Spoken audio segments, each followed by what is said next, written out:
नमस्कार, कसे आहात सगळे। आज मस्त कुळथाचा सांबार जेवणाला बनवणार आहे।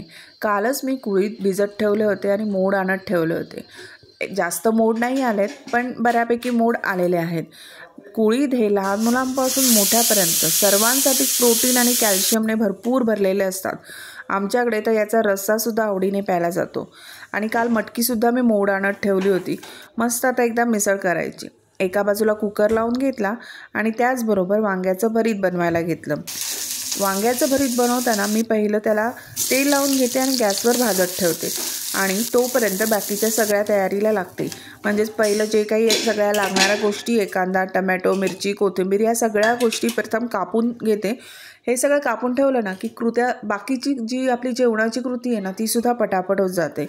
आता इथे मी सर्वप्रथम कुकर लावून घेतलेला। कुकर झाला आहे छान थंड। कुकरमधून अर्धी जी कुळीत होती ती मी आता मिक्सरला वाटून घेते। माझी आई जनरली काय करते, याचं अर्धं वाटण काढते आणि नंतर इवन वाटाण्याचं सुद्धा असंच करतो आम्ही, चण्याचं सांबारसुद्धा असंच करतो। अर्धे आहेत ना शिजलेले आपण वाटून घ्यायचं, म्हणजे कसं त्या आपल्या ज्या आमटीला असं ना तो जाडसरपणा खूप छान येतो। आता इथे फोडणी घालून घेतली आहे आणि जे वाटून घेतलेलं आणि जे कुळीत होते ते मस्त याला इथे एक उकळी आणत ठेवायची। तोपर्यंत मी कांदा खोबरंसुद्धा भाजून घेतलं होतं। आमच्या प्रत्येक जेवणामध्ये कांदा खोबऱ्याचं वाटण हे असतंच, कारण की कोकणामध्ये नारळाशिवाय जेवण हे पूर्णच होत नाही। तर पहिलं इथे मी आमटीला एक उकळी आल्यावरती कांदा खोबऱ्याचं वाटण घातलं आणि जरा पाणी जास्तच घातलं, कारण की थंड झाली ना की आमटी थोडी जास्त जाडसर होते, म्हणून थोडं पाणी जास्त घालायचं।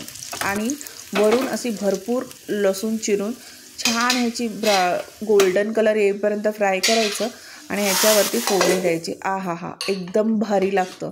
नक्की करून पहा, तुम्हाला सुद्धा आवडेल। आता इथे माझं वांगंसुद्धा छान भाजून झालं होतं। तोपर्यंत कांदा टमॅटोची फोडणी घालून घेतली। मस्तपैकी टमॅटो शिजू द्यायचा।